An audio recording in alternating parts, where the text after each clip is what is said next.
Hello and welcome to the Ice Guys. This is the show that takes you into the world of the National Hockey League. Every game, every day, from a betting perspective. With pro sports handicappers, Ian Cameron, Alex B. Smith, and various guests from the world of hockey and sports betting. And now, here's your host, Ian Cameron. Welcome to the Ice Guys, Saturday, November 29th. Ian Cameron with you. We got Alex B. Smith will join us in progress later on in the show. Ryan Robinson's a scratch today. He usually joins us on Saturdays, but Thanksgiving weekend, he'll have the day off, if you will. And we're here, though. I'm here. Alex will be along momentarily as well, and ready to break down another big card here for this Saturday. It's a massive slate once again. We've got 11 games on tap here for this Saturday, 3 afternoon games, and then everything else taking place tonight. So looking forward to talking about that. We'll recap, obviously, a huge Black Friday it was yesterday in NHL action. Massive card, but bit of a disappointing one from a betting standpoint. Certainly could have been a lot better than it was. There's a couple games that kind of flipped at the end in a negative direction, but still very entertaining. Started out well with we had a small piece of the Tampa-Detroit over. Tampa with a 6-3 win. The Rangers dominate a shorthanded Boston team 6-2 on the road against the Bruins, where the Rangers continue to be playing their best hockey of the season away from home. What a win, too, for the Minnesota Wild. And this was a good call on my part. This was another game where, again, we had a nice start to the day, and this was a big part of it. We took Minnesota money line and the draw. I was on both of those. Once Jesper Wallstedt was in, it was a very impressive. I thought, hey, I know Colorado has got one regulation loss on the season, but Minnesota's on a win streak. Minnesota's getting this very rich price as a home underdog here in this spot. I thought it was worth taking, especially once we knew Jesper Wallstedt was going to be the starting goaltender for Minnesota. And they find a way to get a 3-2 victory yesterday over the Colorado Avalanche in a shootout. Very, very good win for Minnesota because, look, not many teams have been beating the Colorado Avalanche this season. So great win for Minnesota. Nothing really to worry about here for the Colorado Avalanche. Look, you're not going to go, you're not going to go 80 or 77-5, whatever their record is. So, like I said, very solid win there for the Minnesota Wild, and they continue to play really good hockey, and they're getting some outstanding goaltending from really both guys. Because Gustafsson, remember, if you recall, had a shutout against Pittsburgh recently, and I think the fact that Wallstedt has been playing so well, pushing so hard to get more starts and more opportunity in net, it's kind of fueling Gustafsson to step his game up as well. And it's a nice situation to have if you're Minnesota in net.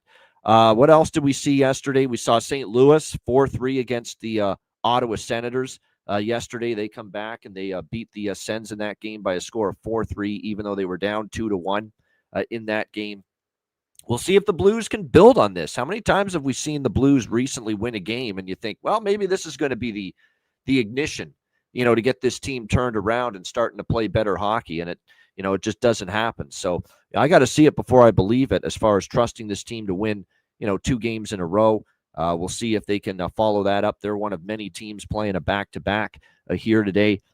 How about the Calgary Flames, man? 5-3. This was a good result. The only bet I really liked here was the over. Actually, I did have Florida first period puck line. That lost. It was a small bet, though. The over was what I had more on in that game, and obviously easy as it gets. Calgary starting to score goals, and like I said, that's now Calgary starting to become a bit of an over trender here in recent games after starting the season as a team that wasn't giving up a ton of goals and wasn't scoring a whole lot of goals. But great performance from the Flames yesterday.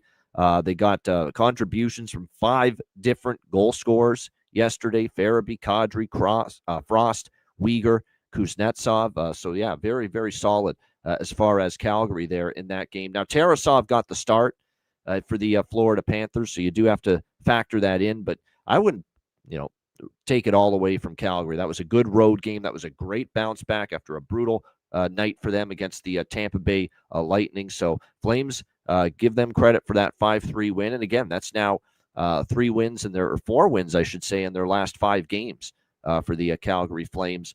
What a comeback by the Anaheim Ducks. That was another. I kept the bet small once I knew Luka, and that's the big news. Lukas Dostal is out 2 to 3 weeks. That's very unfortunate with how well he's played and how important he is to this Anaheim team. So once he was not in net, and once I found out it was going to be Ville Husso who got the start for the Anaheim Ducks, I said, I don't like Anaheim nearly as much, but I still bet him, at a plus price. And what a comeback by them. They were down 4-2 early in the third. Minchikov and Leo Carlson tie it, and then they get the shootout victory 5-4 over the LA Kings. So a great comeback win there for Anaheim in that game. It's going to be interesting to see now with the good news for Quenneville is even though Dostal will be missed, Mrazek's a veteran. He's capable of playing well. He's a little more erratic at this stage of his career, but he's capable of playing well. And so is Ville Husso. Ville Husso started a ton of games for multiple teams here in the NHL. So we don't want to write off Anaheim's goaltending without Dostal. They'll miss him.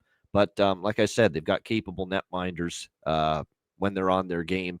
The Vancouver overstreak. Well, it wasn't an overstreak. It was 13-1. So there was one under during the last 14. But only the second under in the last 14 games for Vancouver yesterday as they lose 3-2 to the San Jose Sharks. We did have San Jose money line, so it was kind of a good news, bad news game. Another nice win for San Jose in that game. Like I said, nice job by them bouncing back from the 6-0 shutout loss that they suffered against the Colorado Avalanche. So nice bounce. Excuse me. Nice bounce back there for San Jose.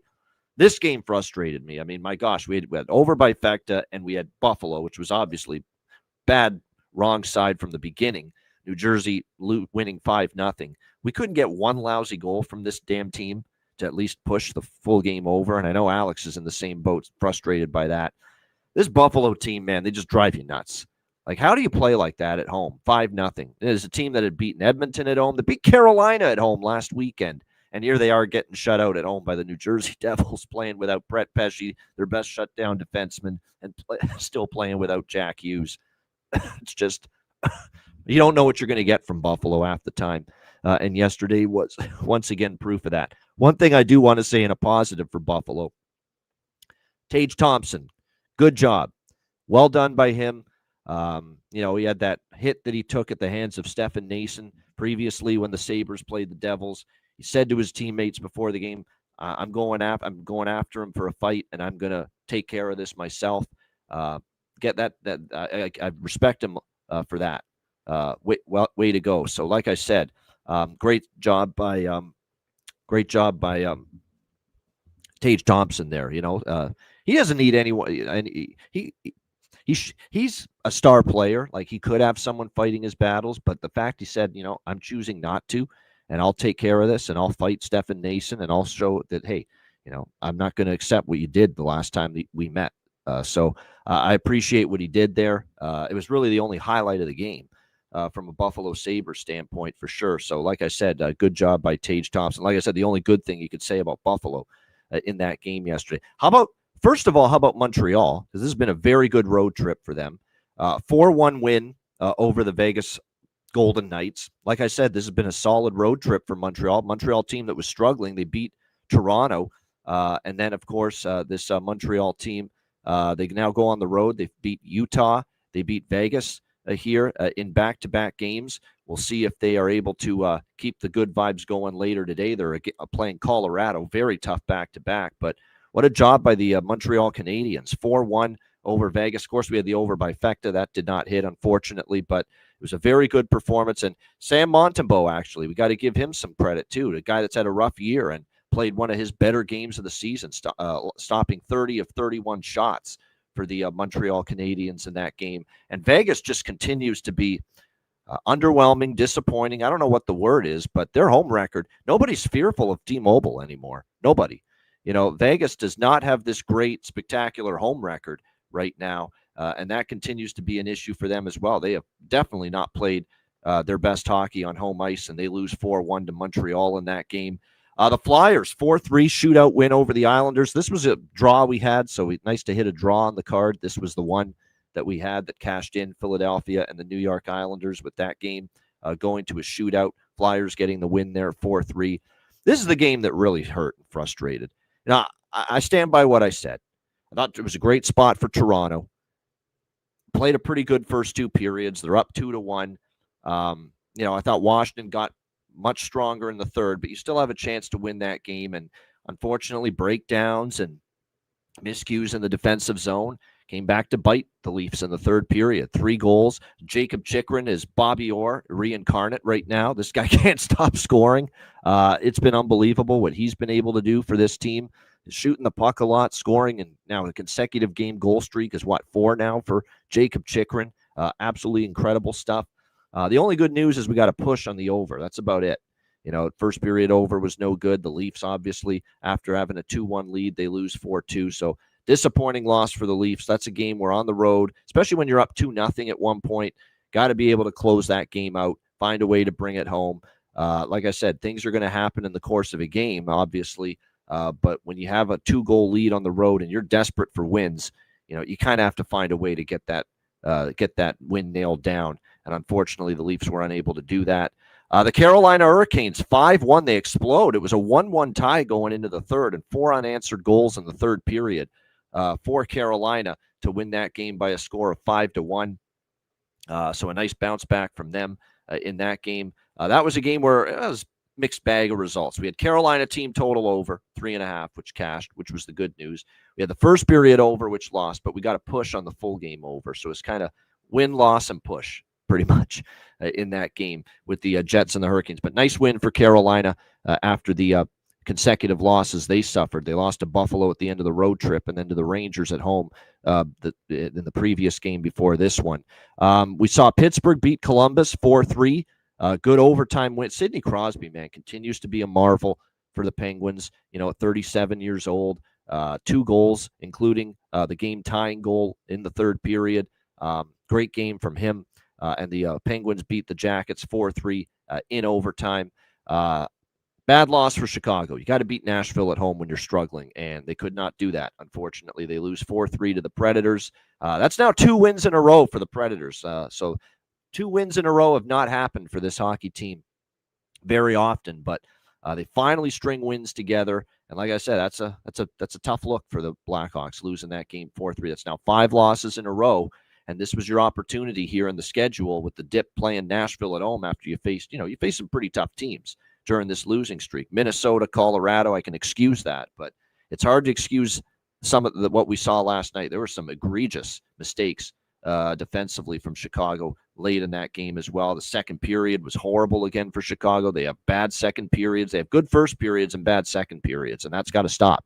If you're going to continue to mature and get better, as a hockey team. And then I wanted to end with this game because it was the most emotional, sentimental game of the card. Utah-Dallas. Obviously, we were off the air before we heard the news with Clayton Keller.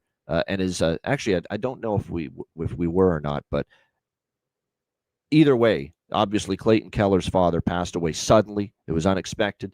The night before yesterday's game, Clayton Keller made the decision. They left it up to him. Do you want to, go back home, be with your family, or do you want to stay and play? And he decided, I want to stay with the teammates. I want to play. And he decided to do that. So unbelievable, courageous decision by Clayton Keller, very much like we saw with Mark Scheifele when his dad passed away in the playoff series with Winnipeg and Dallas last year, and he still decided to play in spite of it. So heart goes out to the Keller family. It's obviously a very sad news, especially when you know it's a sudden passing as well.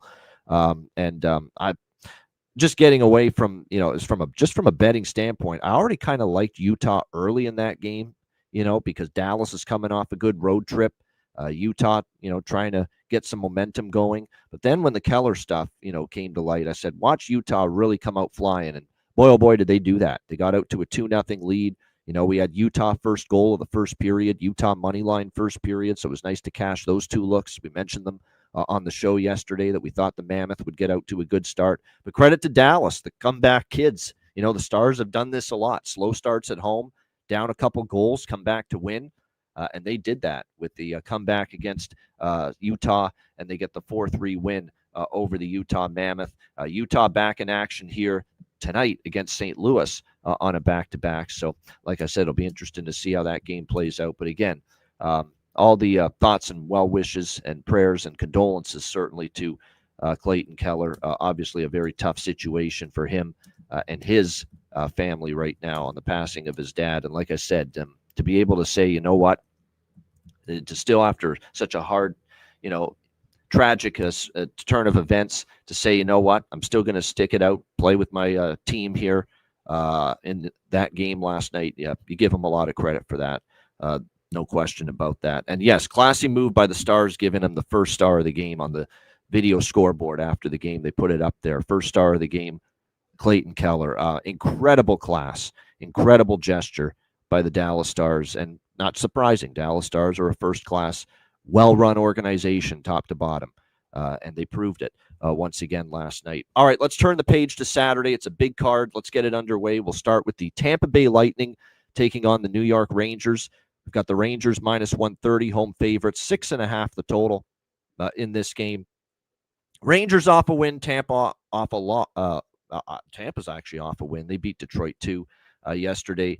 So both teams off satisfying victories. We'll see how this one plays out. It's back-to-back for both teams, and both teams played a day game yesterday as well. So keep that in mind.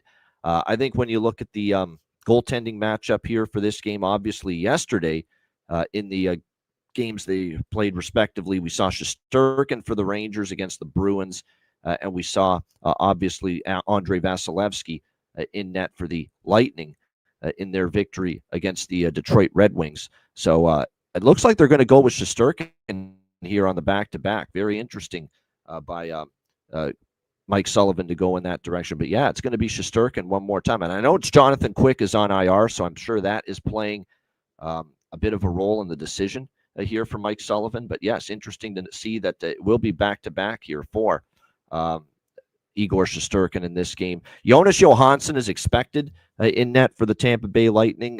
Cooper's a lot less likely, in my opinion, to go with Vasilevsky on a back-to-back here. Remember, this is injury-related for the New York Rangers. This is a Rangers team that kind of has to play Shesterkin back-to-back because of the absence of Jonathan Quick right now. If you're Tampa Bay, you're more likely going to see JJ here, Jonas Johansson, get the start here on the back-to-back. We'll see how it plays out. But this is another one where, look, plus price with a team like Tampa Bay and a Rangers team that continues to struggle on home ice. I could only back Tampa in this game, but I'm probably not going to when it's all said and done, at least not pregame. We'll see how this game starts out, but I certainly kind of lean Tampa at plus money in this spot against a Ranger team that's obviously played better on the road than they have at home all season long. But like I said, not a game that I'm jumping at betting here to get the day started here. By the way, this is the first game, and it's 2 p.m. Eastern, so we don't have a very real early start time to work with here today. Alex is now with us. Alex, your thoughts here? First game, Lightning, Rangers. Yeah, this is one I kind of wish would have been a night game instead of a day game. Both teams now having to play back-to-back and back-to-back day spots. So this is one where I want to kind of wait and see. The Rangers, they've got a great, track record of playing well on the road, but can they finally get the home scoring going? And 4 of the next 5 games at home against some quality opponents and opponents they need to beat, starting with Tampa. That's the thing I want to see. So this is one I can wait for. Maybe look for a first period over live, try and wait for that half a goal if this is kind of a low and slow start. Maybe look for Tampa to score first. I did try to take a shot with that yesterday and got burned within seconds as Detroit scored the first of that game. But that's the way I lean with that. Look, just kind of wait and see approach. If the Rangers can get their offense rolling at home, then this is a team we can start backing, certainly with totals and first period overs again, and maybe catch some value at home. So I just want to see if they can get that momentum rolling.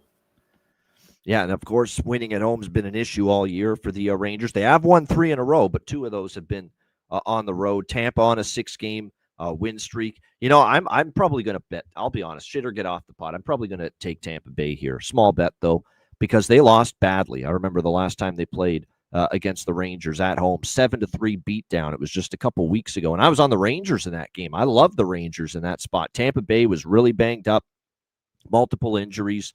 So you got a bit of a revenge situation here for the Lightning, and now you got the Lightning here against a Ranger team that's been worse at home. So, yeah, I think Tampa's worth a bet. Johansson's always kind of up and down what you're going to get from him. That would be the concern for sure. Johansson's been, I think he's been better at times this year, but, he's still prone to that one game where he's going to be fighting the puck like he did against Vancouver. He gave up 5 goals in that game when they lost 6-2. His numbers overall on the year, 3.23 goals against, 893 save percentage. 4-2, though, he is as a starting goaltender, though, so keep that in mind. All right, next up, we've got the second game, which is an afternoon game as well. Montreal, Colorado. Colorado minus 260, home favorites. 6.5 the total here in this game. There's a couple sixes out there, but most books here have 6.5 with the total in this game. Colorado back home after a loss to Minnesota in a shootout. Montreal continues their road trip, which has gotten off to a great start. Back-to-back wins, as I mentioned earlier, against Utah and Vegas. We'll see if they can carry it over. It'll be Jakub Dobeš clearly starting here for the Montreal Canadiens after we saw Montembeault in Vegas. We're going to see Dobeš here in this game. Likely Mackenzie Blackwood for Colorado because they went with Wedgwood yesterday against the Minnesota Wild.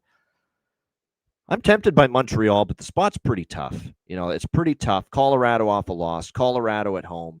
It is back-to-back for both of these teams, but it's always a little worse for the road team, I think, as far as, dealing with the back-to-back altitude factor compared to, say, the Avs having to deal with it. So Jonathan's look makes sense. I could see Avalanche first period puck line. I don't know if I'll be betting it, but I could see it. There's a case to be made for it. We've talked for a long time about Dobeš's propensity to give up a goal early in games, going back to last year. So if you buy into that, certainly Colorado could get on the board early.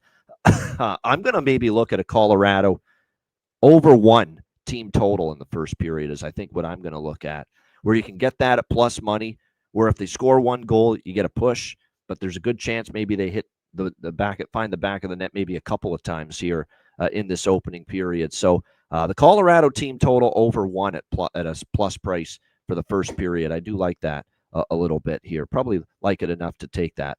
Alex, what do you think? Montreal, Colorado.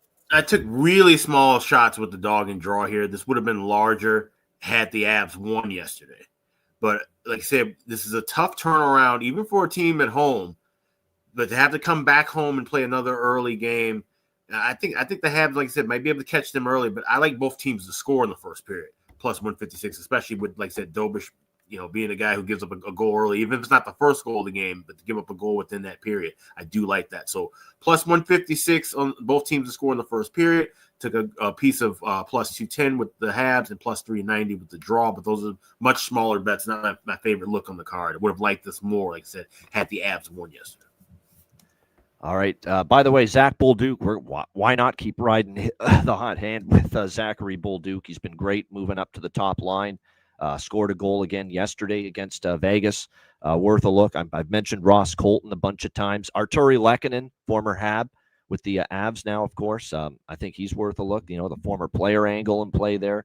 So definitely those are a couple of props that I'd be interested in here for the Montreal and Colorado game. All right, the last afternoon game, 4 p.m. Eastern, Edmonton, Seattle. We've got Edmonton minus 150 road favorites, 6 the total here in this game.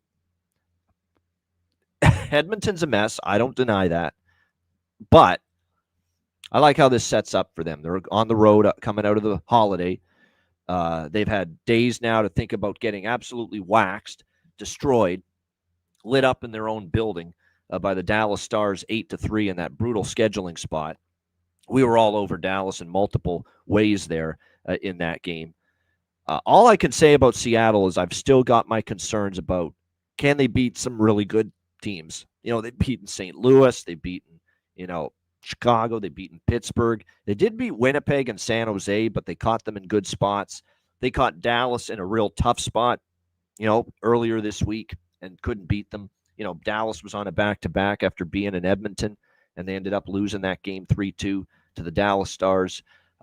Edmonton's now been off since that Tuesday night, and to think that was the only game Tuesday night when they lost 8-3 to Dallas. The whole NHL world basically got to focus and hone in on Edmonton getting absolutely, crushed on home ice by the Dallas Stars.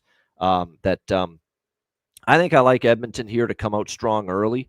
I'm going to take this. Is going to go back. This is the Alex B special. First goal, first period for me. Edmonton. I like it here in this spot. Coming off that destruction against. That's my favorite look. I mean, you could talk me into Edmonton first period money line. I kind of like that as well. Full game money line's not good enough. I'll probably look for a live full game money line on Edmonton if they trail at some point. I don't want to lay minus 150 or more than that pregame. But I think the fast start for Edmonton, being ready to go from the opening puck drop probably fits here. Coming off that horrible game against Dallas, you can get plus 110 with Edmonton first goal of the first period. So I'm going to take that a little bit on the first period money line as well. Those are my favorite looks here. Yes, Jack Roslovic is a big absence because he had been playing well for this Edmonton team. Kasperi Kapanen, there's a video of it.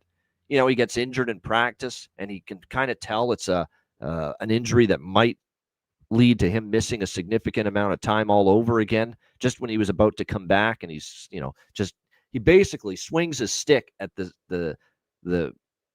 all the sticks that were there, and you can see them all just flying all over the place. And I don't blame him for being frustrated. You're about to come back and you get hurt again in practice. It's definitely frustrating. They do get Ryan Nugent-Hopkins back, which is good. So there is some good news on the horizon here for the Edmonton Oilers as far as that's concerned. So to get the Nuge back should help them a little bit. But yeah, I like those first period looks here for Edmonton coming off what happened to them the other night at home against Dallas. Alex, what do you think here, Edmonton, Seattle?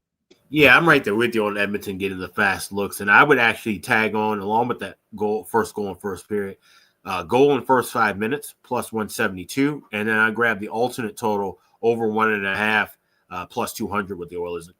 Came up short with this one yesterday with Carolina, but they had a ton of good looks. I could see the Oilers having some chances enough to get at least 2 goals here in this first period. So goal in the first 5 minutes, plus 172. Oilers to score, first goal in the first period, plus 110. And then plus 200 with Oilers alternate team total in the first period, over 1.5. Yeah. Like I said, I don't love the price full game, and I think the strongest period is going to be their first period anyway. Kind of like the Florida game. Remember when I was on them against Florida, they came out smoking in the first period, and then they kind of hung on at the end. And actually, Florida outplayed them, outshot them heavily once we got into the last period. So, like I said, I think if you're going to like Edmonton, you're going to like them early at this point in time. So, like I said, I like them early. I don't know about the full game. We'll have to see how that goes. Still some injuries, too, on the Seattle side. Capo Caco. Jaden Schwartz is also out for them, so they're battling a couple injuries as well. We got Skinner and Joey Decord projected in net for these two teams. Yeah, and Eberle. I think we mentioned Eberle the last time Edmonton and Seattle played, but yeah, might be worth a look to consider him as far as a goal prop against his old team. All right, next up, night game. First of the night games, we got Winnipeg and Nashville. Winnipeg minus 125 road favorites, 6 the total here in this game. 5-1 loss for the Winnipeg Jets yesterday against the Carolina Hurricanes. So the struggles without Connor Hellebuck continue for the Winnipeg Jets, because you look at the record since he's been out and ruled out for these few weeks. I mean, they haven't won. They lost 4-3 to Carolina, 3-0 to Minnesota, 4-3 to Washington, and 5-1 to Carolina. So it definitely has been some tough sledding here for the Winnipeg Jets in recent games, no question.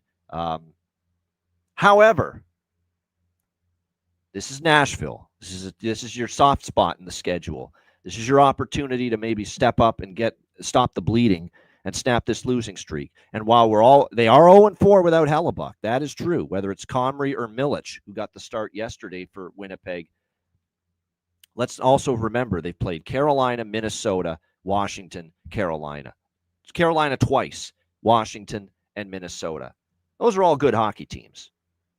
That's a tough schedule. Now you're stepping down in class. You're playing a Nashville team that, okay, they've won 2 in a row. Okay, let's give them their credit. Let's give them their due. Beating Chicago, and of course they won the game before that as well, the Predators against Detroit, 6-3. This team has not won 3 in a row. They had only won 2 in a row one single time before these last 2 wins, but they have yet to put a 3-game win streak on the board, the Nashville Predators. And they're 0-3 on a second night of back-to-back, as Jonathan says. So I'm going to buy the dip here with Winnipeg. Minus 125. This is their spot to step up. Comrie's been rough. Comrie's given up 3 goals or more in 3 straight starts, and he's going to start here on the back-to-back. But guess who we're going to have on the other side after we saw UC Saros last night? We're going to see Useless Onanen, and this guy's worse. I can tell you that right now. He has awful numbers this year, and that also leads me to what I like. I like the over in this game. I do. I mean, a rare Nashville over. Nashville's starting to score. Maybe that Barry Trotz little unhinged moment a few days ago saying we need more fucking, we need more scoring is what he meant. Well, since he said that, they've started scoring. Nashville, they have. I mean, they put up a 6 spot against Detroit, 4 goals in the win against Chicago last night. So they've scored 10 goals in the last 2 games since Barry Trotz's little meltdown. So the offense has, apparently responded in 2 games to Barry Trotz's little meltdown moment there from his comments, obviously, earlier in the week. So 10 goals in the last 2 games for Nashville. So the offense is on a bit of an uptick. Winnipeg's has been struggling. They're struggling to score, but I think this is the spot to do it. Nashville, we know, can still give up goals. Nashville's not a great blue line. This is going to be a very weak goaltender in net who's had a very rough season and Eustace on. And then it's time for Winnipeg to step up and start scoring. I think tonight could be the night. So that's why I like this over as well. Jets and over for me. Alex, what do you think? Winnipeg, Nashville. Yeah, this is one where I did play Jets by themselves, minus 125, but I also will be tying Jets to over 4.5, and knocking that to a plus price. So those are my 2 plays here. Like I said, this is a spot to fade Nashville. Hawks had a absolutely atrocious second period yet again, and that was the reason why the Predators were able to get that momentum and roll on and win last night. I don't see this being a spot here for the Preds, especially with Annan in the net, to where they can continue to roll on. This is a much-needed game for the Jets, and probably the last time I'll be betting them for a while because, like I said, with this combination of Milic and Comrie, this is not going to be a team to back, like I said, against upper echelon teams. But playing down to competition here against Nashville, I like them at this price. Yeah, I would agree. Like I said, I'm not going to make a habit of backing Winnipeg, but I do like how this sets up for them going into this game tonight against the Nashville Predators. As far as player props for this game, there's a couple. Matthew Wood, I mean, he's the one player to keep looking toward for Nashville. He's been very solid for them. Evangelista's got value probably with O'Reilly and Stamkos as well. For Winnipeg, Velarde, Morgan Barron is on the second line now. Gus Nyquist has been bumped to the second line as well with Taves and Barron. So Velarde, Barron, Nyquist, probably some value. Niederreiter might be worth a look tonight for Winnipeg too, because I know he scored against his former team before. So we'll see how that plays out here in this game between the Jets and the Predators in this one. All right, next up we've got Detroit, Boston. Detroit minus 150, road favorites. 5.5 the total here in this game. This is one where I'm just, because the number's 5.5 and Detroit's kind of trending over the last few games, scoring goals and not exactly, a shutdown team at the defensive end. I like over 5.5 here more than anything in this game. You take advantage of that total. I guess my one concern is Jeremy Swayman looked like Jerry Cheevers in his prime, earlier this week against the Islanders. He stole that game basically against the Islanders. And when he plays like that, obviously he can keep the puck out of the net. But we'll have to see if he can do that again here later this week. Detroit is starting to get some offense going. It's been a nice week as far as their goal scoring is concerned, but defensively, not so much. They have really been giving up goals the last few games, 6 in back-to-back games allowed to Tampa Bay and Nashville entering this game for the Red Wings. So 5.5 looked a little light, so we'll jump in on it over 5.5. Nothing on the side here. Lean Bruins, but I'm just going to focus more on the total. Alex, what do you think here? Red Wings, Bruins. Yeah, it's an over by fact that I like, and I'm not waiting for this live. I'm grabbing both sides pregame, especially that over 1.5 to get minus 120 to 124 at FanDuel. As been mentioned, the Red Wings yet to lead in the first period in the last 15 games. Maybe they can chip in, but if not, they can get 2 from Boston, they'll still cash. So liking the over by factor, but a little bit heavier on that first period over. All right. We'll keep an eye on the Boston situation here. Talbot, by the way, has been confirmed for Detroit. So it's Cam Talbot, Jeremy Swayman in net. Pasternak is still out. So he will not be back. Obviously, he's missed. Pavel Zacha, who did miss the game against the Rangers yesterday. He's day-to-day. And like I said, game-time decision. Still might return here tonight for the Boston Bruins. So we will keep an eye on that. It is worth noting that as far as props are concerned, there's definitely value on the Boston side of the equation, with Steves is on the top line with Lindholm and Geekie. So there's definitely some value right now with Alex Steves. Keep an eye on someone, too. This guy has been called up, and he looks like he's going to be on the second line with Middlestat and Husnudinov, and that's Georgi Merkulov. Keep an eye on him. He's someone that's only gotten into the game yesterday against the Rangers, but it's a guy that's, at least in the American League level, shown some ability to put the puck in the net and be a difference maker offensively. So there's definitely some value with these Bruins on the top six that are up there because of the injuries situation that they're dealing with. I think for me, I would stick with a shot with Emmett Finney on the Detroit side. He's right now still with Larkin and Raymond on the top line for them. All right, Philadelphia, New Jersey. New Jersey minus 145 home favorites. 6 the total, 5.5 actually in most spots. Some sixes to shop around for the total, which regardless, if you like the over, get the 5.5. If you like the under, get the 6. Back to the draw for me with these two teams. These are two draw magnets right now. Philadelphia played another game that went past regulation and cashed the draw yesterday against the New York Islanders. New Jersey, okay, they shut out Buffalo 5-0, but they've also played a lot of close, tight one-goal games, several of which in the last 10 have gone past regulation. So this was pretty cut and dried for me, straightforward to look at the draw here with the Flyers and Devils. Markstrom and Vladar, you would think, are going to be the goaltenders here. We saw Jake Allen play great, by the way, yesterday against Buffalo, getting the shutout, but we'll probably see Jacob Markstrom here on the back-to-back. It was Ersson yesterday against the Islanders, so we should see Dan Vladar get the start here for the Flyers. So, yeah, draw for me here with the Flyers and Devils. Alex, what do you think? Philly, New Jersey. Yeah, this is a draw for me as well, and I took a shot with Jesper Bratt at 80-1 to get the overtime goal scorer there. So, draw plus 330 and Jesper Bratt to get the overtime winner for the Devils. All right. New Jersey props, by the way, in this game. Grichyk scored yesterday. And he can be a little bit streaky.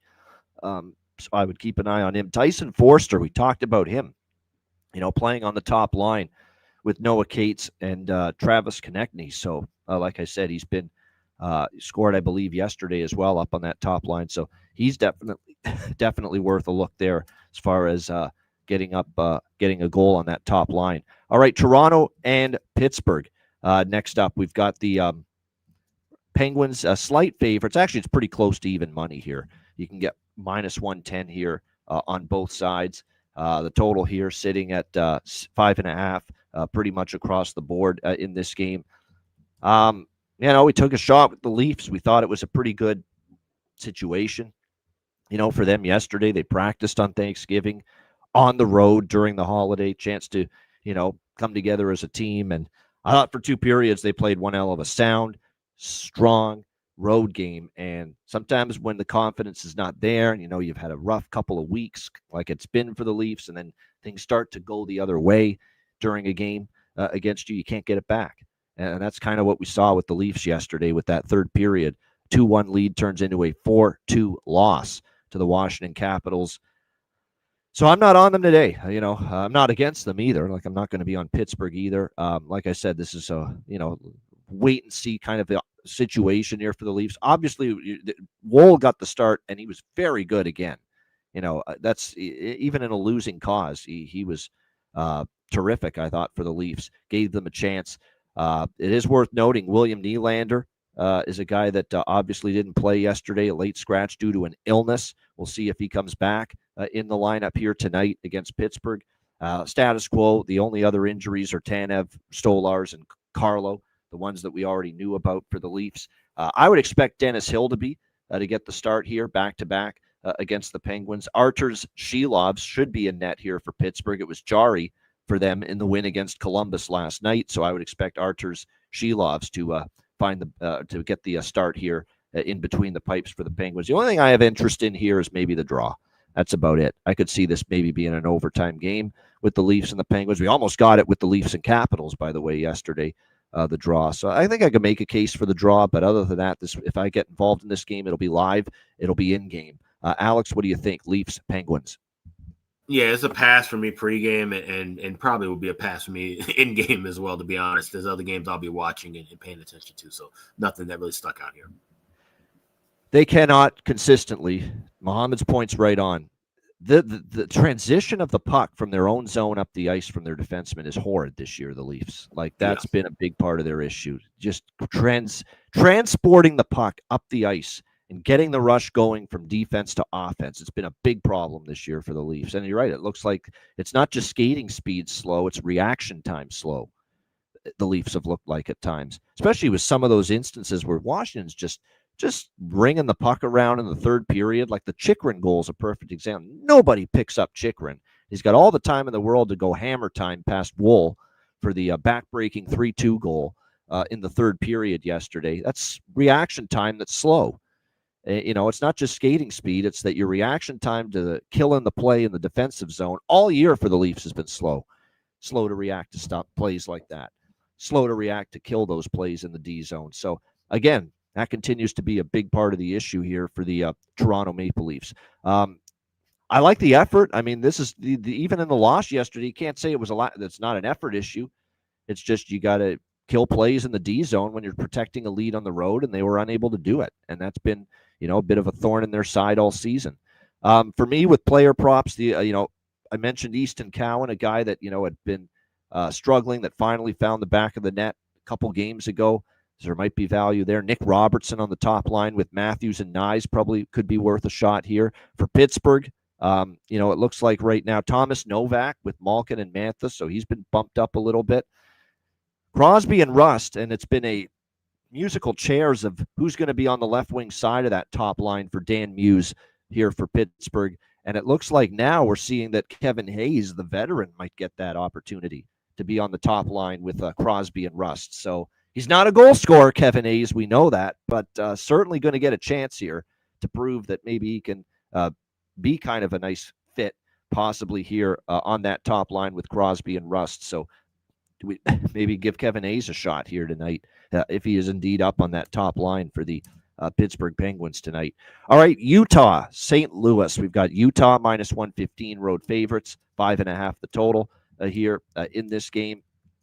Back-to-back for both teams. I have no idea at the moment if we're going to see Clayton Keller play again. Is this just a one game where he decided, you know what, I'm going to stick around? Or is he going to continue to, be with the team on this current road trip and play? That we don't know.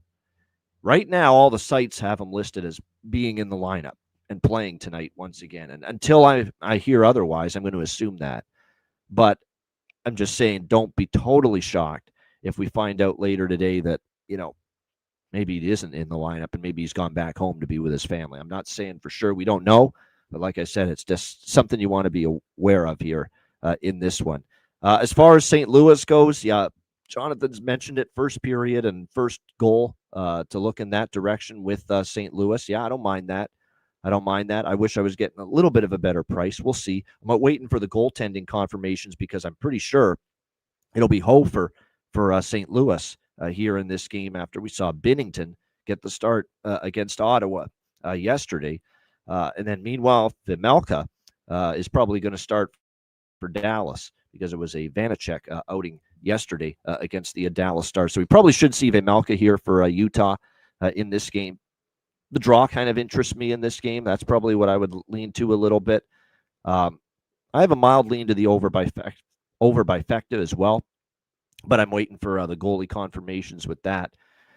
Utah is starting to push a little bit pace-wise more. Offensively, starting to gather some momentum as well the last few games, starting to score a few more goals. That's a good sign for them. No question. No question. So the over by Fecta I'm interested in, and I think the draw as well is kind of what I've got circled here for Utah and St. Louis. Alex, what do you think here? Mammoth Blues.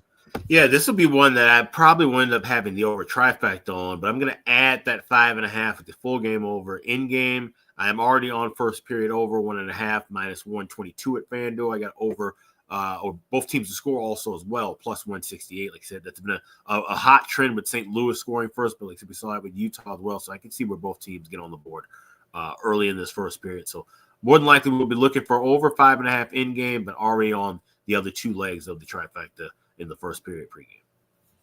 All right, there you have it. As far as props for this game, if he's in, we're going to, like, he didn't score last night, but, Clayton Keller's kind of like an emotional type of bet, if you will, go if he plays through this obviously very difficult time that he's going through right now. I still think Yamamoto with Cooley and Gunther, there's probably some good value there with Yamamoto moved up to the top line. Braden Shen's been scoring some goals lately for the Blues, the captain. We've talked about that. Holloway has points in 3 of the last 4 games, so he's been in better form of late. So there's a couple prop considerations here for Utah, St. Louis. On we go to Buffalo, Minnesota. We've got Minnesota minus 140, 45 home favorites. The total 6 in this game across the board. You talk about how maddeningly schizophrenic the Buffalo Sabres are.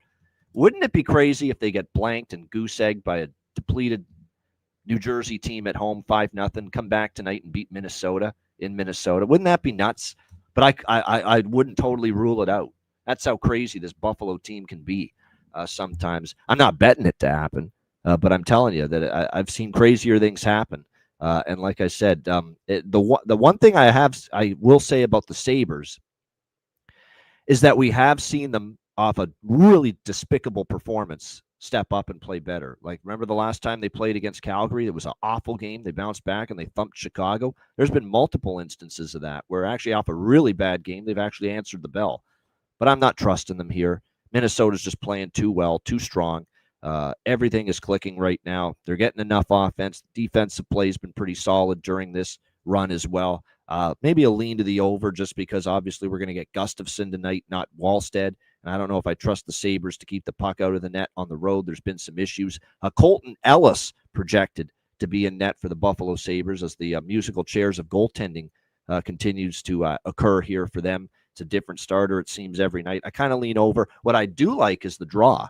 I do think Buffalo competes hard enough and well enough tonight to maybe push Minnesota into overtime here tonight. Let's keep in mind, Minnesota, back-to-back games have gone past regulation.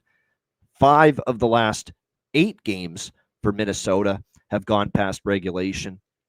And series history with these teams, 5 of the last 10 have gone past regulation.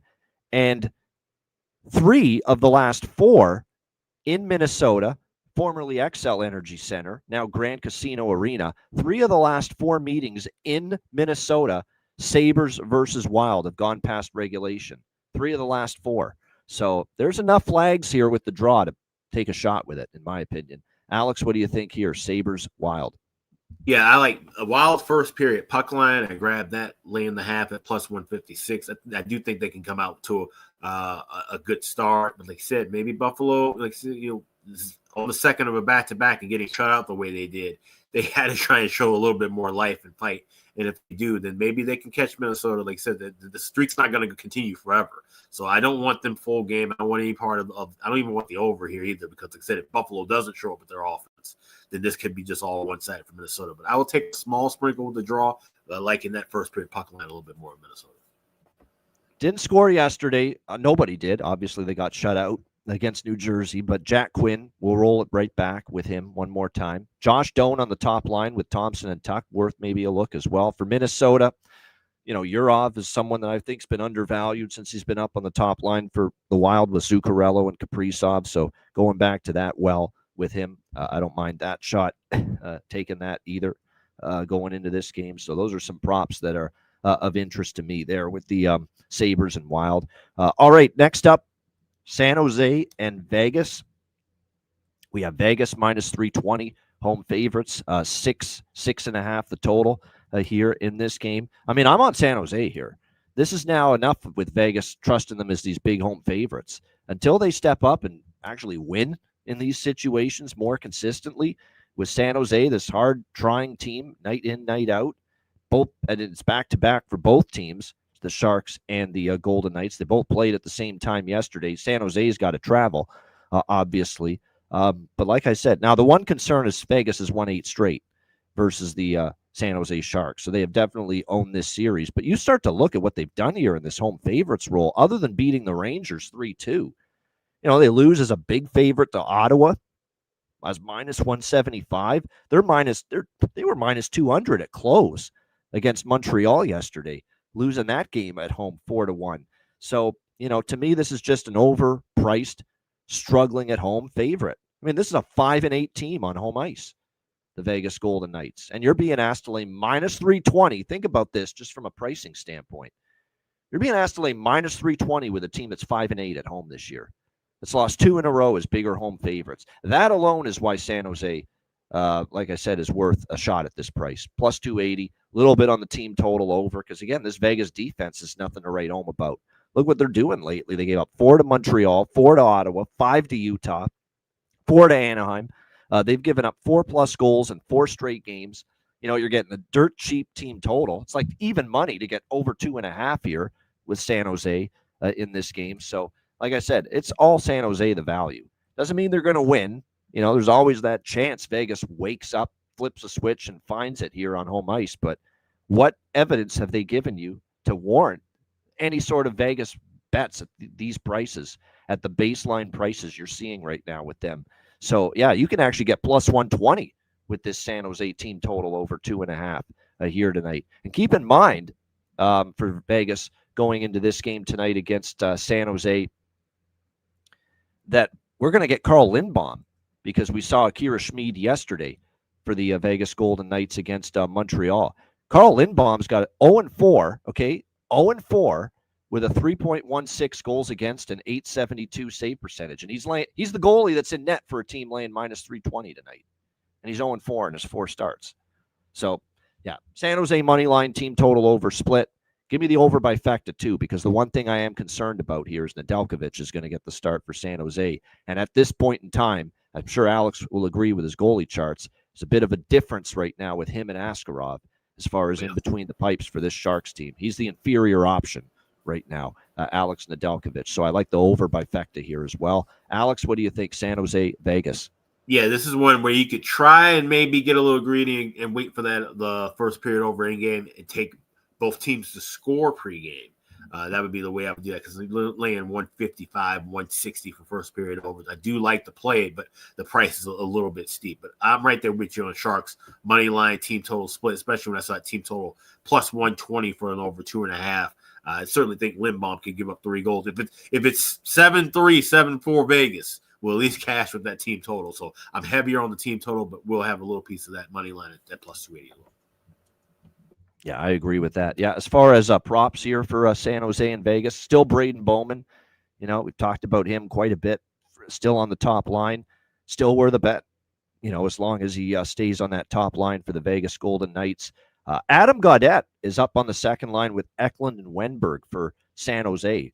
So I think there's a little value there for him maybe tonight, moving up to that second line spot for the San Jose Sharks. All right, last game of this Saturday card, Vancouver, Los Angeles. Kings minus 170. Home favorites, 6.5 the total here in this game. Bumper Stumpers bet. We're not out till we lose 2 in a row with these Vancouver overs. I don't love this one compared to some of the other Vancouver overs I've been betting lately, but I'll take it, especially there's a couple 6s still out there. You can find over 6 minus 120 at a couple of spots. So I am on this full game over, just riding the Vancouver over streak one more time. Like I said, I don't jump off riding a streak or a trend until I lose 2 in a row with it. And that's why I'm going to take it one more time. Now, this Kings team, offensively, they can be a little Jekyll and Hyde, but I'm going to believe in it here. Vancouver's just such a porous defensive team right now that I think that even LA, is going to be capable on home ice of scoring goals. And, they did score 4 against Anaheim. Offense wasn't their issue yesterday against the Ducks. The problem was obviously, keeping the puck out of the net as they allow Anaheim to erase a 4-2 deficit and win that game 5-4 in a shootout. Like I said, the one thing I'll say about Vancouver is, their offense at times has been certainly capable. We've seen it. But again, they're giving up 3, 4, 5, 4, 8 in the last 5 games alone, where they've gone 1-4. So they have certainly had their share of issues. So like I said, I think when you look at this spot with the Canucks and the Kings, it's probably an opportunity for LA to find some offensive success. And remember, it still looks like a situation for the Canucks where Demko is on IR. Lankinen's still day-to-day. We don't know if he's going to rejoin the team tonight or not. I'm looking for the latest update here, and it looks like at the moment he might return, because I know RotoWire's got him as expected, so maybe there's a chance he returns. But one thing I can tell you, too, is the goalie expected for the Kings tonight's Anton Forsberg. And other than him, having a gem of a performance against his old team, the Ottawa Senators, in a 1-0 shutout win, other than that, I don't think he's been anything that special or great in net for the Kings this year. So, yeah, over 6 for me here, minus 120. Alex, what do you think? Vancouver, LA. Yeah, this one I'm gonna wait for live and try and get a 5.5 or 6 at an inflated plus price. But like I said, definitely can see goals going both ways. Can't back Vancouver right now. Even if it is Lankinen back, I still don't think that's going to be enough for them, even as a plus price to side with right now. This is still a sliding team, but definitely could see goals going both ways. So I would certainly, like I said, if you can get a 6, grab a piece of it now, but I would wait and go a little heavier with 5.5, or like I said, even 6, trying to get plus 120, plus 130 in game. All right. Good stuff there. As far as props for me with Vancouver and LA, if you're willing to trust him, Evander Kane appears to be on the top line with Elias Pettersson and DeBrusk. So keep that in mind. There's certainly going to be value on his side of the equation. Hasn't been obviously anything to write home about this year for the Canucks. Fiala right now is with Byfield and Kempe on the top line right now for the LA Kings. Armia was in that spot, but he's kind of been shifted down. Corey Perry's never a bad option. Alex Laferriere is never a bad option, too. He's been obviously pretty good here in the month of November, and he scored a goal yesterday against the Anaheim Ducks, so definitely something to keep in mind. And there it is, Forsberg. I think he did win one game, though, Jonathan. Forsberg 0-4 with a 5.08 goals against. He did win one game, and that was that game against Ottawa.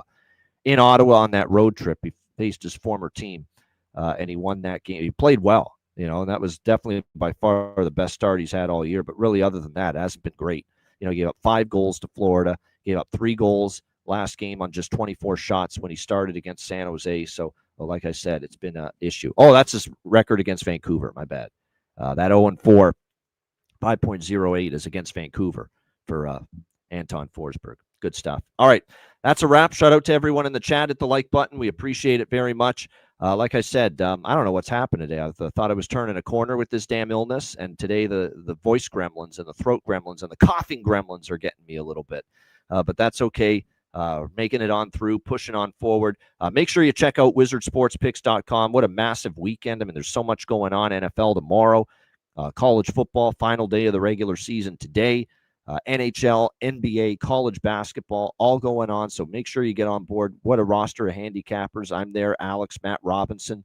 Check them all out, wizardsportspicks.com. I'll be back doing the Beyond the Lines video series, the Wizard Sports Picks YouTube channel for Sunday. So make sure you check that out late tonight and tomorrow. Talking some NFL games on the board tomorrow. So again, check it all out, wizardsportspicks.com. And also patreon.com/Ice Guys, just $10 per month. Goalie charts, totals charts, all the bonus content. Make sure you check it out. Plus, of course, our daily betting card, sides, totals, player props posted each and every day on the Patreon page. We're going to have another Patreon exclusive live betcast in December as well. We'll be announcing the date of that and the free-for-all betcast in the month of December next week sometime. So make sure you stay tuned for that. So make sure you check it out. Patreon.com/Ice Guys, $10 per month. Your subscription goes a long way to supporting the show long term. $10 per month, patreon.com/Ice Guys. And also check out the Ice Guys store, iceguys.myspreadshop.com. You got 2 days left to save on the Black Friday sale. It's 30% off all orders that are $70 or more. So this is a great time to stock up, get some items for yourself, for friends, for family, gifts under the Christmas tree. As the holidays are right around the corner. This is now a great time to take advantage of that sale. 30% off all orders, $70 or more right now. That's over at iceguys.myspreadshop.com. All right, bargain bin special of the night and best bets coming up in just a moment, right after we hear from our great Ice Guy sponsors.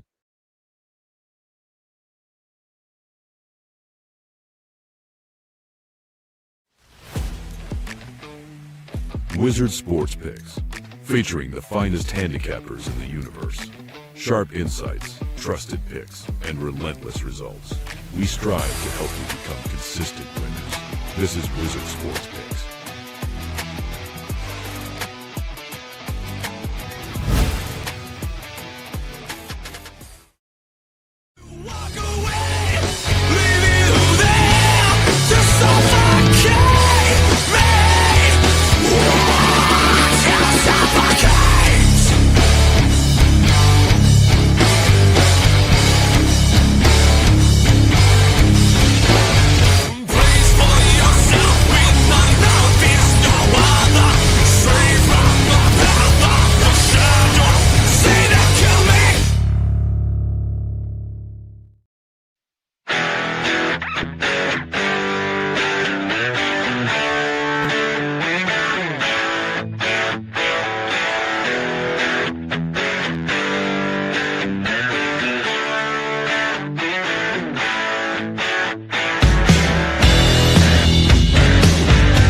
Where the kings and queens shop.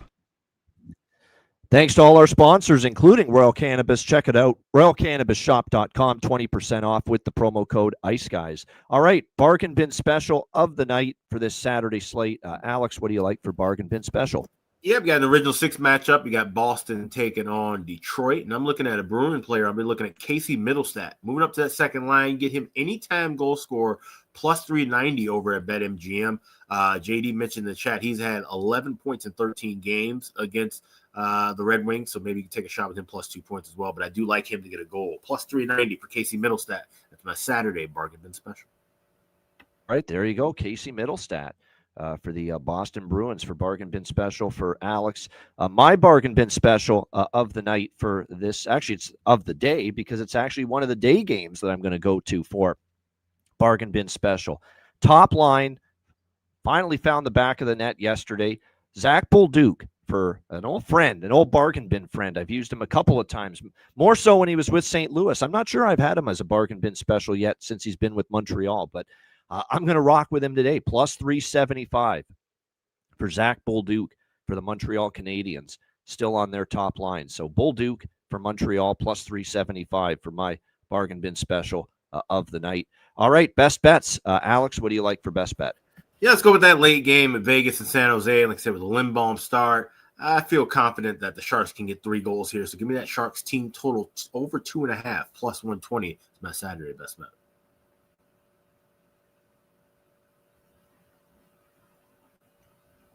San Jose team total over 2.5 plus 120. Best bet for Alex. My best bet. Let's go with side and total. Same game, side and total. I'm going to go with Winnipeg minus 125, and I'm also going to go Winnipeg Nashville over 6 minus 110. I like both side and total. I think the Jets get their offense going. Useless Onanen is horrible. This Preds defense is still lackluster. I think the Jets finally score some goals, and all the talk the last couple days, and I'm sure it will be again after only scoring 1 goal yesterday, is we got to get our going offensively. I think this is the right opponent to do it, and I think they win the game. Nashville will score too because, look, the Jets are giving up goals, and Comrie's allowed 3+, but I see this as 4-3, 5-4, 5-3 Winnipeg, something like that. Jets get the win. This is a step down in class after playing Carolina twice, Minnesota, and it's been a tough schedule for this Winnipeg team. And I think now they take advantage, like I said, a bit of a step down for them. So Winnipeg minus 125, Winnipeg Nashville over 6. 2 best bets, one side, one total. here for this Saturday NHL card. That's a wrap. Shout out to everyone. We appreciate you guys joining us. Hit the like button on the way out. A reminder, the Ice Guys is live 7 days a week. Monday, later start time, 3:30 Eastern. Tuesday to Friday, 2 p.m. Eastern. Saturday, Sunday, noon Eastern. If you can't watch the show live, download the Ice Guys podcast in audio form on all major podcast platforms, Google Podcasts, Apple Podcasts, Spotify, Stitcher, iHeartRadio, Amazon Music, and more. Download the Ice Guys podcast when you can't watch the show live. Oh, I need to point this out. Monday, my college football show with CMAC, there's only 9 games. It's conference championship week. So we will not be 3:30 this week. We're going to be earlier. We may not be right at 2 p.m. Eastern, but probably by 2:30 p.m. Eastern at the latest, we'll be ready to go on Monday. So much closer to the regular start time on Monday, which will be great. So approximately 2:30 is what I'll set it at right now for the Monday show coming up this week. So appreciate that. Thanks to everyone for joining us. For Alex B. Smith, I'm Ian Cameron. Have a great Saturday. Enjoy the games and good luck. And we will be back tomorrow on Sunday, noon Eastern, for another edition of the Ice Guys.